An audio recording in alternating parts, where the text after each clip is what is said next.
आज की स्टोरी हमारी फीमेल लीड की होने वाली है। वो ना टाइम ट्रेवल करके नॉवल वर्ल्ड में चली जाती है। वहाँ पर सबसे बड़ा पंगा ये होता है कि हमारा मेल लीड जो कि एक एम्परर होता है, उसको ना हमारी फीमेल लीड की इनर वॉइस सुना देती है। आज की स्टोरी तो बहुत ज्यादा अमेजिंग है, तो चलिए देरी ना करते हुए स्टोरी की शुरुआत करते हैं। स्टार्ट में हमें हमारी फीमेल लीड याओ को दिखाया जाता है। वो देख के लगता है कि वो इस दुनिया से जा चुकी है। हमने पे एक दासी रो रही होती है, कहती है मिस याओ प्लीज मुझे छोड़ के मत जाइए। यहाँ पर कुछ सैनिक आ जाते हैं जो लोग कहते हैं कि आप लोग ये क्या कर रहे हैं, हमारी मिस को छूने की हिम्मत भी मत करना।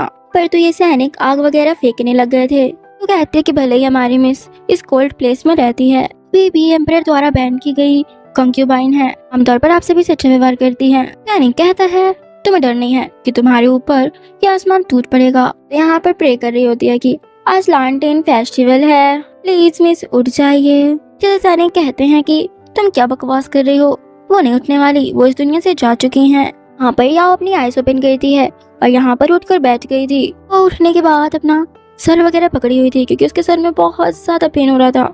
निक तो उसे देखकर घबरा जाते हैं और यहाँ पर वो बेहोश हो गए थे। लोग तो उसे भूत ही समझ रहे होते हैं। याओ के तो सिर पर पेन हो रहा होता है। वो कहती है कि मैं कहाँ हूँ। कहती है कि मिस आप ठीक हैं, थैंक गॉड कि आप ठीक है, आपको कुछ भी नहीं हुआ।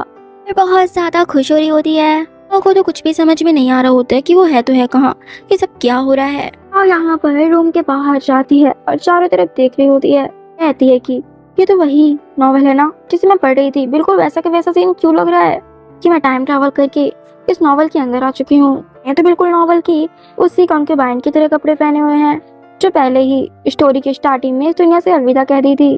और सोचती है कि नहीं ऐसा नहीं हो सकता, मैं सारी जिंदगी यहीं नहीं रहना चाहती। कुत्ते एम्परर से मिलने का कुछ न कुछ रास्ता खोजना होगा। पीछे से यहाँ पर फिर जुलू कहती है कि मिस ये कहना घोर अपराध है, आप राजा को ऐसा वैसा मत बोलना वरना तो हमारा सिर ही कलम करवा देंगे। तो सोचती है कि क्या मैंने इतना जोर से कह दिया। दूसरी तरफ यहाँ पर हमें राजा को दिखाया जाता है जो कि कुछ लिख रहा होता है। यहाँ पास राजा के लिए खाना रखा हुआ था लेकिन राजा नहीं खाया था। सैनिक कहता है अगर ये राजा खाना नहीं खाना चाहते तो इसे ले जाओ, दूसरा बना कर लाओ। एक्चुअल में राजा खाने के मामले में बहुत ज्यादा चूजी है, उसे खाना जल्दी पसंद नहीं आता। सिर्फ यहाँ पर याओ कहती है कि मुझे भूख लगी है और यहाँ पर वो कुछ खाने के लिए आई हुई थी। ऐसे ही वो खाती है, उसे तो वो इतना बेस्वाद खाना लगता है। कहती है कि इतना बेस्वाद खाना किसने बनाया है, इसे तो ये खाना अंदर भी नहीं जाएगा। फिर यहाँ पर वो सोचती है मुझे ही कुछ बनाना पड़ेगा। यहाँ पर भी तरफ यहाँ पर महाराज बैठे हुए थे। सैनिक कहता है कि महाराज आपने अभी तक कुछ भी नहीं खाया है, काफी देर रात हो चुकी है। मैजेस्टी कहता है कुछ देर टहलने के लिए जाना चाहता हूँ, मुझे फॉलो मत करना, इसकी कोई जरूरत नहीं है। जब वो यहाँ पर टहल रहा होता है तभी वो किचन पर लाइट जलते हुए देखता है। वो अंदर जाने का सोचता है। इसी तरफ याओ यहाँ पर बना रही होती है और कहते है कि अब ये बन चुका है, इसकी खुशबू भी बहुत अच्छी आ रही है। और ये एक निवाला खा पाती उससे पहले ही यहाँ पास एम्परर आ जाता है। एम्परर को देखकर याओ यहाँ पर छिपने लग गई थी। एम्परर तो यहाँ पर उसे देख लिया होता है। याओ कहती है कि क्या कोइंसिडेंस है, तो यहाँ पर खाना खाने के लिए आए हैं ना। मुझे आप जाने पहचाने से लगते हैं, मुझे पता है कि आपने मुझे गलत समझा है, यहाँ पर मैं ऐसे हूँ इस वजह से आपने मुझे गलत समझा ना। फिर जब वो उनकी तरफ देखती है मन में सोचती है कि ये कितना ज्यादा हैंडसम है। यहाँ पर तो एम्परर कंफ्यूज हो रहा होता है कि बोल तो बोल कौन रहा है, उसे कुछ समझ नहीं आ रहा था। वो तो अभी इसके बारे में बोले जा रही थी। एक्चुअल में एम्परर को याओ की इनर वॉइस सुनाई देती है। यहाँ पर तो चारों तरफ देख रहा होता है कि आवाज आता हुआ कहाँ से रही है। फिर वो याओ से कहता है कि तुम इतना जो बोल रही हो। याओ तो मना करती है। ये तो अभी भी इसके बारे में सोचे जा रही थी कि इसकी नोज, इसकी आईज कितनी परफेक्ट है, इसका फेस भी कितना ज्यादा परफेक्ट है। आखिरकार ये कॉलेज स्टूडेंट की तरह यंग दिख रहा है, कुछ ज्यादा ही हैंडसम है ये, लेकिन इसने किस टाइप के कपड़े पहने हुए हैं, ये इतना भी अच्छा नहीं होगा। यहाँ पर एम्परर सोचता है कि ये कॉलेज स्टूडेंट क्या होता है। ये तो उसे पूछता है कि तुम ही हो ना जो बार बार बोल रही हो। वो तो मना करती है। यहाँ पर तो फिर ये बड़बड़ाई जा रही थी। फिर वो उससे पूछने वाला था, वो कहती है कि तुम यहाँ के गार्ड हो ना। एम्परर सोचता है लगता है इसे मेरी असली आइडेंटिटी नहीं पता है, ये मुझे नहीं जानती है लेकिन काफी ज्यादा इंटरेस्टिंग है। याओ कहती है कि मैंने अभी डिनर बनाया है, आपको थैंक यू के तौर पर मैं आपको डिनर खिलाऊंगी। फिर यहाँ पर वो उसे डिनर देती है। वो तो जल्दी जल्दी खा लेता है, उसे डिनर वाकई में पसंद आया था। फिर यहाँ पर याओ तो वहाँ से खिसक लेती है और सोच रही थी अगर उस कुत्ते सम्राट को पता चल गया तो वो मेरा सिर ही कटवा देगा। एम्परर कहता है कि तुम क्या कह रही हो। जब वो पीछे देखता है याओ तो चली गई थी पहले ही।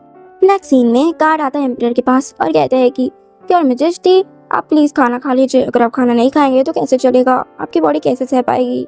एम्परर कहता है कि मुझे भूख नहीं है, मैंने तुम्हें एक मेड को ढूंढने के लिए कहा था, तुमने उसे ढूंढा। उस मेड का नाम जोंगली है, उसने मुझे अपना नेम खुद ही बताया था। यहाँ पर गार्ड बोलता है कि उस जोंगली नाम की कोई भी मेड वहाँ पर नहीं है, हमने बहुत ढूंढने की कोशिश की लेकिन हमें वो नहीं मिली। एम्परर कहता है कि तुम लोग से एक काम भी नहीं होता है, किसी काम के नहीं हो तुम लोग। दूसरी तरफ यहाँ पर याओ बैठी हुई थी और सोचती है कि बुक के हिसाब से यहाँ पर एक सिंगिंग और डांस कंपटीशन होने चाहिए, और उस डांस कंपटीशन में उसकी कॉन्क्यूबाइन ने धूम मचा दी थी। लेकिन मुझसे इस तरह की बॉडी से और सिंगिंग से मुझसे तो कतई ना हो पाएगा, लेकिन हाँ मैं मुक्केबाजी जरूर कर सकती हूँ। और उठकर यहाँ पे अपने हाथ चलाने लग गई थी। साइड से जोलू सोचती है कि ये मिस को क्या हो गया है, ये काफी चेंज हो गई हैं, पहले से बहुत ज्यादा बदल गई हैं। दूसरी साइड यहाँ पर आ रहे थे एम्परर और गार्ड आ रहा होता है। गार्ड कहता है कि इस पैलेस में तो सू फैमिली की डॉटर रहती हैं, आपकी कंक्यूबाइन, लेकिन मिस याओ पागल हो गई है, मुझे याद नहीं। सू फैमिली के साथ ना बहुत बड़ा पंगा हो गया था, जब से मिस याओ यहाँ पर अकेली रहती हैं, बहुत ज्यादा दयनीय है उनके लिए सोचने पर बुरा लगता है। यहाँ पर एम्परर कहता है ठीक है, मेरे पास ना आज कुछ भी काम नहीं है, इसलिए मैं उनसे मिलने के लिए जाऊंगा। दूसरी साइड यहाँ पर याओ तो 1 2 3 कर करके बहुत ज्यादा एक्सरसाइज कर रही होती है। फिर यहाँ पर वो अपना जो है वाटरमेलन फेंक देती है, वो तो सीधे जाकर गार्ड के लगता है। वो चिल्लाता है कि मेरा सर फूट गया। योर मैजेस्टी, याओ जैसे ही योर मैजेस्टी की आवाज सुनती है, वो कहती है कि ये कुत्ता सम्राट कहाँ से टपक गया, मुझे यहाँ से भागना होगा। फिर ना वो यहाँ से भाग जाती है और मेड की ड्रेस पहनकर वहाँ से भाग रही होती है। तभी यहाँ पर वो एम्परर से टकरा जाती है। वो तो बिना ऊपर देखे ही जोर जोर से चिल्लाने लगी थी कि तुम्हें दिखाई नहीं देता, एक नंबर के अंधे हो। फिर जब ऊपर देखती है, फिर वो देखती है कि वहाँ पे गार्ड है। वो कहती है कि तुम मुझे माफ कर दो, गलती से टकरा गई तुमसे, प्लीज मेरी हेल्प करो। फिर वो उसके पीछे छुपने लगी थी, तभी यहाँ पर वो गार्ड आ जाता है। यहाँ पर तो एम्परर उसे इशारों में वहाँ से जाने के लिए कहता है, गार्ड वहाँ से चला गया होता है। याओ भी यहाँ से जाने लगी थी, एम्परर उसे पकड़ लेता है। याओ कहती है कि तुमने मेरी आज हेल्प की, इसलिए मैं तुम्हें डिनर खिलाऊंगी एज ए थैंक यू। फिर यहाँ पर वो उसे खिलाती है, वो डिनर तो उसे बहुत पसंद आता है। फिर नेक्स्ट सीन में याओ अपने कंपटीशन के लिए अपनी फ्रेंड को भेजती है, जोलू को। यहाँ पर जब वो डिनर चखता है, उसे वो डिनर बहुत ज्यादा पसंद आया था। वो तो खा रहा होता है, लेकिन साइड पर रानी माँ बैठी हुई थी, इस वजह से वो कुछ नहीं कहता। याओ यहाँ पर जुलू को यहाँ पे भेजती है। जुलू वहाँ पर जाती है, वहाँ पर तो सजा दी जा रही होती है। जुलू कहती है महाराज मैं एक सर्वेंट हूँ, मुझे सजा मत दीजिए। महाराज को तो वो डिश बहुत पसंद आई थी, लेकिन वो राजमाता की वजह से कुछ नहीं बोल पाता। दूसरी तरफ याओ यहाँ पर बढ़िया से घूम रही होती है, तभी वहाँ पर वो 2 सैनिक को आते हुए देखती है। फिर वो उनसे पूछती है कि अंदर क्या चल रहा है। अंदर के पंगे के बारे में उसे पता चलता है, तो वो दौड़ लगाते हुए अंदर की तरफ आती है और वहाँ पे कहती है कि उसकी कोई गलती नहीं है। जब यहाँ पर वो एम्परर की जगह पर गार्ड को बैठा हुआ देखती है, यहाँ पर तो राजमाता ही बैठी हुई थी। राजमाता को देखते हुए यह सोचती है कि एक नंबर की चुड़ैल है। यहाँ पर तो राजमाता को भी सब कुछ सुनाई दे रहा था। फिर वो कंक्यूबाइन को देखती है और कहती है कि ये भी कुछ कम नहीं है, चुड़ैलों की महारानी है। ये कंक्यूबाइन को भी सब सुना रही थी, उसकी इनर वॉइस सबको सुनाई दे रही होती है। ये तो यहाँ पर मेरे लिए सिर्फ पंगे ही क्रिएट की होती है। यहाँ पर तो राजमाता सोचती है कि ये कैसे बोल रही है बदतमीज लड़की, ये कैसे बोल रही है बदतमीज लड़की। यहाँ पर वो सम्राट को देखते हुए सोचती है इसने मुझे धोखा दिया, मैं तो बस इसे सांस समझती थी, एक गार्ड समझा, ये तो वही कुत्ता सम्राट निकला। इससे पहले राजमाता कुछ बोल पाती, एम्परर उसे शांत करने के लिए कहता है। यहाँ पर वो उनको शांत होने के लिए कहता है। फिर यहाँ पर याओ कहती है कि मैंने तो सोचा यहाँ पे आप लोग मुझे गिफ्ट देंगे, आपको ये डिश पसंद आई होगी। एम्परर कहता है कि ये डिश तुमने बनाई है, इसलिए तुम्हें तोहफे दिए जाएंगे। फिर यहाँ पर उसे तोहफे दिए जाते हैं। बाद में एम्परर उसे कहता है कि आज से तुम हमारी फूड ऑफिसर हो। उसके ज़्यादा बोलने से पहले याओ कहती है कि मैं तुम्हारी वाइफ नहीं बनना चाहती। याओ सोचती है क्या इसने मुझे फूड ऑफिसर बनने के लिए कहा है, ये सच में बहुत ज़्यादा एम्बैरेसिंग है। कभी कभी तो मैं बिल्कुल बेवकूफ़ी की तरह हरकत कर देती हूँ। एम्परर यहाँ पे कहता है उन चीज़ों के बारे में मत सोचो जो तुम नहीं करना चाहती। अब यहाँ पर गार्ड आता है और कहता है कि आपको राजमाता बुला रही है। फिर ना वो वहाँ से चला गया होता है। पीछे से यहाँ पर याओ सोच रही थी वो सचमुच एक भूल ठायन है, चुड़ैलों की महारानी, और सोचती है कि मॉडर्न लाइफ में भी और इस लाइफ में भी मैं मजदूरों की तरह काम करने से नहीं बच सकती। दूसरी तरफ यहाँ पर राजमाता एम्परर से कहती है तुम्हारे हरम में वैसे भी बहुत सारी कंक्यूबाइन है, एक और की जरूरत नहीं है, वैसे भी टैलेंट से भरी हुई है सारी। एम्परर कहता है लगता है आपने गलत समझा, मेरा ऐसा कोई इरादा नहीं है, मैंने तो उसे बस फूड ऑफिसर बनाया है। यहाँ पर राजमाता सोचती है लगता है कि एम्परर को नहीं पता कि वो याओ है उसकी कंक्यूबाइन, इसका मतलब कि उनको भी उसकी आइडेंटिटी के बारे में पता है। एम्परर यहाँ पे कहता है कि मैं बहुत थक चुका हूँ राजमाता, इसलिए मैं आराम करने के लिए जाना चाहता हूँ। फिर ना वो वहाँ से चला गया होता है। दूसरी तरफ यहाँ पर याओ बैठी हुई थी। याओ सोचती है कि मैं 5 स्टार होटल की शेफ चीफ हूँ, इस कुत्ते सम्राट ने तो एक कटोरी नूडल्स ठूसने के बाद मुझसे उसने खाना पकाने के लिए कहा है, एक नौकर की तरह। अगर उस दिन गैस विस्फोट ना हुई होती तो मैं आज अपनी मॉडर्न लाइफ में जी रही होती। मैं ये कहाँ फंस गई हूँ। तभी यहाँ पर पीछे से जुलू सोच रही थी कि ये मिस को क्या हो गया है, पता नहीं क्या सोचती रहती हैं। तभी यहाँ पर वो उसके लिए वाटरमेलन लेकर जाती है उसे देने के लिए कि उसका दिमाग थोड़ा ठंडा हो। फिर वो कहती है, याओ यहाँ पर तुम ही सबसे प्यारी हो मेरे लिए, डोंट वरी, मैं तुम्हें अपने साथ देर सवेरे इस महल से बाहर ले चलूंगी, फिर तुम्हें भी यहाँ पे नौकरों की तरह काम नहीं करना पड़ेगा। जुलू कहती है कि मिस क्या आपको ये महल नहीं पसंद? महल में तो बहुत सारा भोजन और धन भी है। मेरी मॉम मुझे बताया करती थी कि कितने लोग इस महल के अंदर आने की कोशिश करते हैं लेकिन वो अंदर नहीं आ सके। इस महल के अंदर आना काम करना तो बहुत अच्छा माना जाता है। याओ कहती है कि तुम्हें समझ नहीं पा रही हो कि मैं कहना क्या चाहती हूँ। बेशक ये महल अच्छा नहीं है। क्या तुमने कभी हॉर्स को देखा है? वो दिन भर काम करते हैं, क्या उन्हें काम करना पसंद है? यहाँ पर आदेश मिलने के बाद मैं तुम्हें इस महल से बाहर ले चलूंगी। उसके लिए पैसों की जरूरत होगी और वहाँ पर हम लोग एक दुकान खोल लेंगे और वहाँ के ऑनर हम होंगे और हमें सबको ऑर्डर देंगे। कोई हमें ऑर्डर नहीं देगा। स्वतंत्र होकर मालिक जैसे जिएंगे हम। और कहते कि जो महाराज ने हमें धन दिया था वो ले आओ। फिर यहाँ पर जुलू जब वो धन ले आई हुई थी याओ तो उस धन को देखकर बहुत ज़्यादा खुश हो रही थी। नेक्स्ट सीन में ये लोग तो यहाँ पर भाग रही होती है। जुलू कहती कि मुझे बहुत ज़्यादा डर लग रहा है, कहीं कुछ गड़बड़ ना हो जाए और हम पकड़े ना जाए। याओ कहती है कि टेंशन लेने की ज़रूरत नहीं है क्योंकि मैंने पहले ही अपने जॉब से रिजाइन दे दिया है, अब हम आराम से भाग सकते हैं, सब कुछ यहाँ पर अच्छा होगा, डोंट वरी। वो दोनों तो बहुत ज़्यादा खुश थी महल से बाहर जाने के लिए। फिर ये लोग भागते भागते आगे की तरफ जाती हैं तो उसी तरफ यहाँ पर एम्परर के पास गार्ड आकर बताता है कि मिस याओ ने रिजाइन दे दिया है और वो ये जॉब छोड़कर यहाँ से महल छोड़कर जा रही हैं। सम्राट तो यहाँ पर शॉक हो गया था और कहता है कि क्या वो महल छोड़ के जाना चाहती है, उसे जल्दी मेरे पास वापस लेकर आओ। दूसरी तरफ यहाँ पर ये लोग मेन डोर के पास पहुँच गई होती हैं। यहाँ पर तो ये गार्ड अभी भी नौटंकी कर रहा होता है, उन्हें नहीं जाने दे रहा था। यहाँ तो यहाँ पर एक्टिंग करने लगती है, कहती है कि मुझे और मेरी फ्रेंड को बहुत बड़ी बीमारी हो गई है जिससे ये बीमारी बहुत तेज़ी से फैलती भी है और हम जल्दी ऊपर पहुँच जाएंगे, इसलिए हम महल छोड़ के जाना चाहते हैं। गार्ड यहाँ पर उन्हें जाने के लिए कहता है, सोचता है कि कहीं ये बीमारी मुझे ना लग जाए। या तो खुश हो जाती है। फिर जब वो लोग जाने लगी थी तभी यहाँ पर एम्परर का गार्ड दौड़ते आता है और कहते हैं उन्हें जाने मत दो। वो लोग तो भागने लगी थी, बेचारी तो यहाँ से भाग भी नहीं पाती। गार्ड्स उन्हें फिर एम्परर के गार्ड से पकड़ कर ले जा रहे होते हैं। या कहती है कि तुम कितने गंदे हो।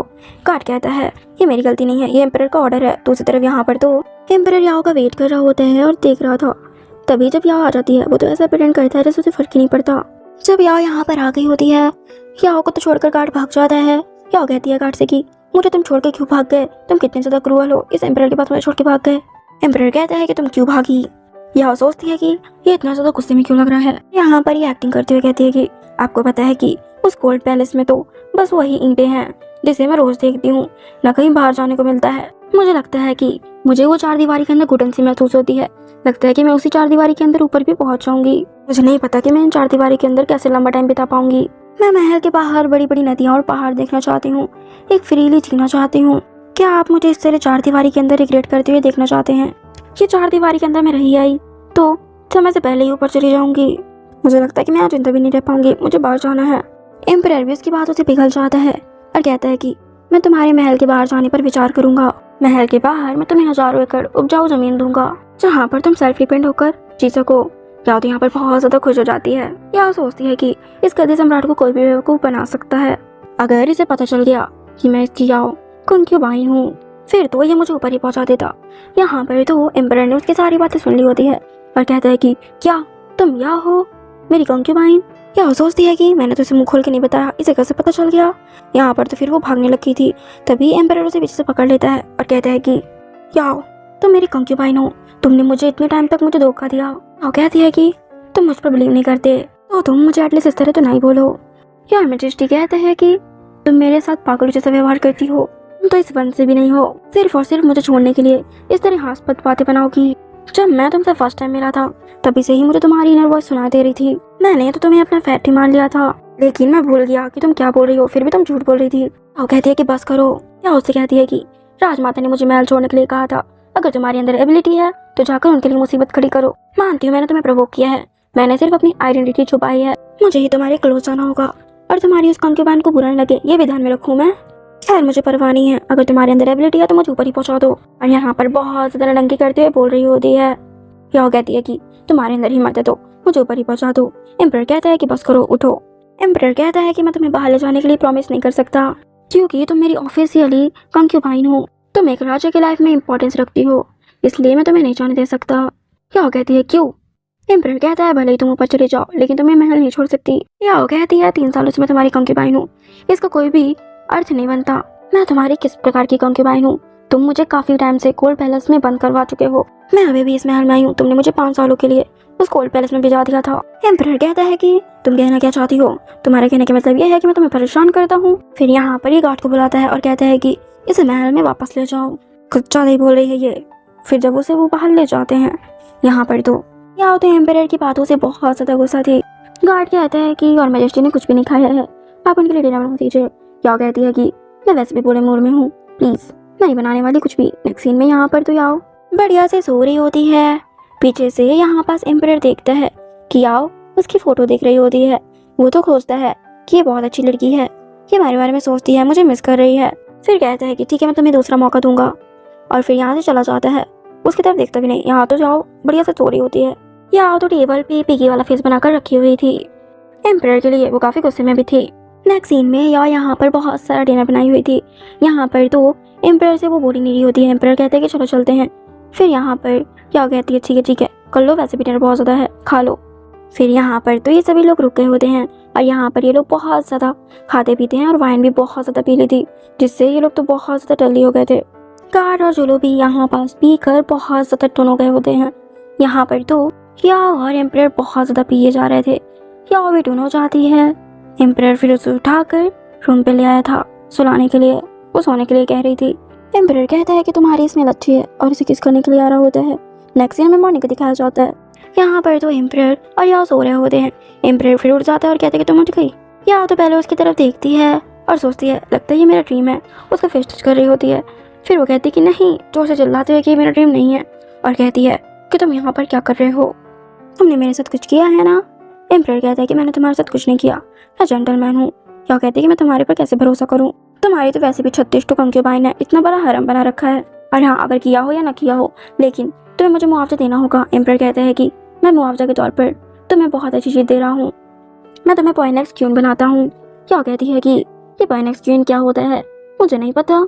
एम्परर कहता है कि पॉइनेक्स क्वीन का मतलब होता है कि मैं तुम्हें अपनी रानी बनाना चाहता हूँ, क्या तुम मेरी रानी बनोगी।